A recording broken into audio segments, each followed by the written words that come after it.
Hello friend, this is Tarannum and welcome to my channel. आज हम लोग अकाउंटेंसी पढ़ेंगे क्लास 11 का चैप्टर नंबर फर्स्ट, जो है accounting meaning and objective of accountancy. ठीक है, इसमें हम लोग सबसे पहले ये समझेंगे कि हमें आखिर अकाउंट्स बनाने की ज़रूरत क्यों पड़ती है। अकाउंट बनाना बहुत ही ज़रूरी है। क्यों?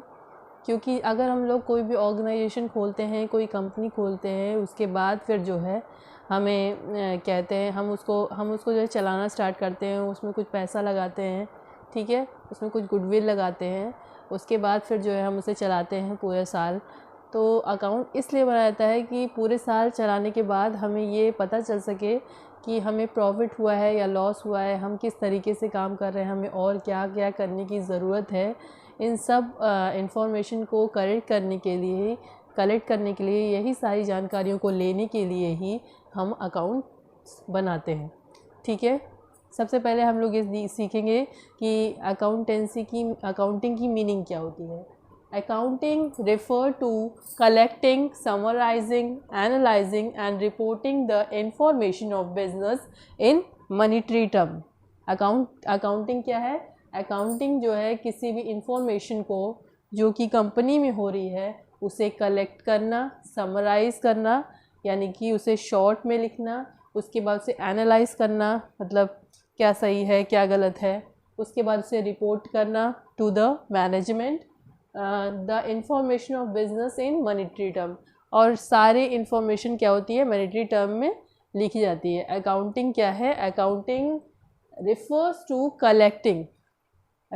रिफर्स टू कलेक्टिंग सारी इंफॉर्मेशन जो कि ऑर्गेनाइजेशन में हो रही है उन सब को कलेक्ट करना, उसके बाद उन सब को समराइज इन शॉर्ट फॉर्म में लिखना, उसके बाद फिर उसे एनालाइज करना कि ये सारी इंफॉर्मेशन से जो है क्या नतीजा निकला, क्या निष्कर्ष निकला, क्या कॉन्क्लूज़न निकला, उसे एनालाइज करना। इसका मतलब एनालाइज मतलब कॉन्क्लूज़न क्या निकला, एनालाइज करना। उसके बाद फिर है रिपोर्टिंग किसे करनी है? To the management of the company कि हमारी कंपनी में इतना प्रॉफिट हुआ है, इतना लॉस हुआ है, ये सब हमने काम किया हम लोगों ने, और ये इंफॉर्मेशन है, इन सब को मैनेजमेंट को रिपोर्ट करना, इसे कहेंगे रिपोर्टिंग। और अकाउंटेंसी में जितनी भी इंफॉर्मेशन को लिखा जाता है वो सारी इंफॉर्मेशन मॉनेटरी टर्म में लिखी जाती है। इसीलिए कहते हैं कॉमर्स वाले हमेशा पैसे में खेलते हैं, पैसे लिखते हैं, पैसे पढ़ते हैं, पैसे पैसे करते रहते हैं हमेशा।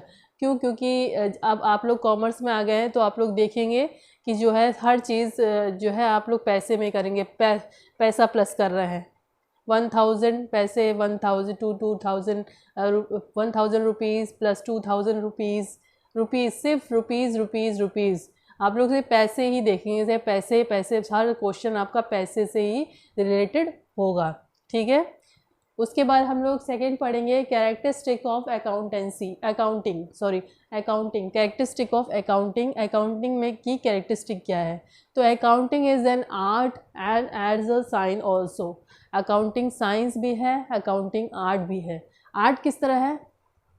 जिस तरीके से आर्ट में जो है हम अपने हिसाब से चीज़ों को बनाते हैं, उसी तरीके से अकाउंट में भी डेटास को कलेक्ट किया जाता है, फिर उसे समराइज़ किया जाता है, फिर उसे एनालाइज किया जाता है, देन उसे रिपोर्ट किया जाता है। उसी तरीके से इसमें किया जाता है। और साइंस कैसे है? साइंस में जिस तरीके से यूनिवर्सल एक ही लॉ होता है, यूनिवर्सल एक ही प्रिंसिपल होता है, उसी तरीके से अकाउंटेंसी में भी यूनिवर्सल एक ही प्रिंसिपल होता है। जो अकाउंट इंडिया में बनाया जाएगा, जो बैलेंस शीट आप यहाँ सीखेंगे, वही अगर यूएस में जाएंगे तो वही सेम बैलेंस शीट का लॉ जो है यूज़ होगा। ठीक है, मीन्स जो बैलेंस शीट इंडिया में बनाई जाती है वही बैलेंस शीट यूएसए में भी बनाई जाती है, वही रूल्स लगाए जाएंगे वहाँ पर भी। ठीक है, उसके बाद नेक्स्ट है recording of financial transaction only. सारे फाइनेंशियल ट्रांजैक्शन को ही रिकॉर्ड किया जाता है। जैसे कि दो एम्प्लॉय आपस में लड़ गए तो ये चीज़ है, जो ये इंसिडेंट है, ये हम किसी भी अकाउंट में नहीं लिख सकते। हालांकि उससे हमारे प्रोडक्शन पे बहुत ज़्यादा इफ़ेक्ट पड़ेगा, लेकिन फिर भी हम इस इंफॉर्मेशन को कभी भी अकाउंट्स में नहीं लिखेंगे। हम हमेशा अकाउंटिंग में अपने अकाउंट्स में सिर्फ मनीटरी टर्म्स यानी फाइनेंशियल टर्म्स, जिसमें पैसे वाली चीज़ें हैं, यानी जैसे कि हमने 200 रुपये की साइकिल ख़रीदी, ठीक है, उसे 2000 रुपीज़ में बेच दिया, इस चीज़ को हम लोग अकाउंट्स में लिखेंगे। लेकिन 2 एम्प्लॉय में क्वेरल हो गई, इसे हम लोग कभी भी अपने अकाउंट्स में नहीं लिखेंगे, ठीक है। तो accounting only record the financial statement, financial transaction only. Next है recording in term of money. सारे रिकॉर्ड, जितने भी रिकॉर्ड अकाउंट्स में मेंटेन किए जाते हैं वो सिर्फ मनीटरी टर्म में मेंटेन किए जाते हैं, जो कि जो है सिर्फ मनी में ही हो। जैसे कि हमने 200 रुपये की साइकिल खरीदी और उसे 2000 रुपये में बेच दिया, इस तरीके से इस तरीके की इंफॉर्मेशन अकाउंट्स में लिखी जाती है, ठीक है।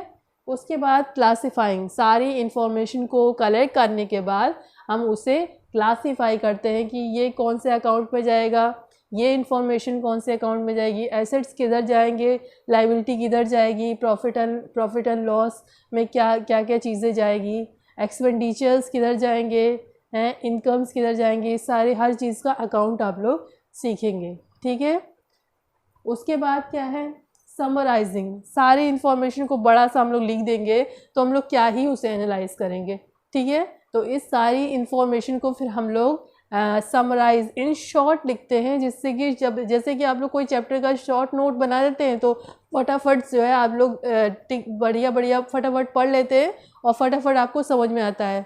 और एक चैप्टर आपको दे दिया जाए 10 पन्ने का, उसको आपको कहा जाए कि इसे पढ़ के समझ लो, तो आप लोग नहीं कर पाएंगे।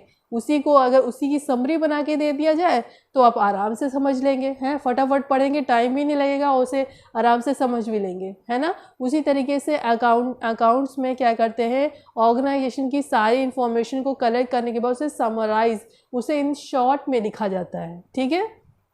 उसके बाद उसे इंटरप्रिटेशन, उसके बाद उसे इंटरप्रिंट करते हैं, यानी कि उसको जो है हम लोग कंक्लूज़न निकालते हैं कि ये इन्फॉर्मेशन थी, इसको हमने समराइज़ किया, उसके बाद हमने उसको जो है इंटरप्रेट किया, मतलब कि कंक्लूज़न निकाला कि हमने इतना जो है गुडविल लगाई थी, इतना पैसा लगाया था इस ऑर्गेनाइजेशन में, और उसके बाद हमें इतना प्रॉफिट मिला या इतना लॉस मिला, ठीक है। ये हुआ क्या, इंटरप्रिटेशन, ठीक है। उसके बाद कम्युनिकेशन, लास्टली क्या आता है कि हम उन सारी इन्फॉर्मेशन को लेते हैं और फिर उसे मैनेजमेंट को क्या करते हैं, कम्युनिकेट कर देते हैं कि क्या क्या प्रॉब्लम है, क्या क्या प्रॉब्लम सॉल्व करनी है और क्या क्या करना चाहिए और क्या क्या और हो सकता है और क्या अच्छा है हमारी ऑर्गेनाइजेशन में। ये सब कुछ जो है हम लोग क्या करते हैं, कम्युनिकेट कर देते हैं, ठीक है। That's all today. बहुत ज़्यादा बड़ी वीडियो नहीं बनाऊंगी, नहीं तो फिर जो है आप लोग फर्स्ट वीडियो है तो थोड़ा सा आप लोग जो है परेशान हो सकते हैं, इसीलिए इतनी छोटी छोटी वीडियोस आएंगी रोज़ रात 9 बजे, आप लोग ज़रूर देखिएगा। और जितने भी लोगों को क्लास 11 की इकोनॉमिक्स, बिजनेस स्टडी और अकाउंटेंसी की वीडियोस की ज़रूरत है, उन लोगों को ज़रूर शेयर कीजिएगा, लाइक कीजिएगा और पसंद आए तो सब्सक्राइब कीजिएगा। That's all today, thank you.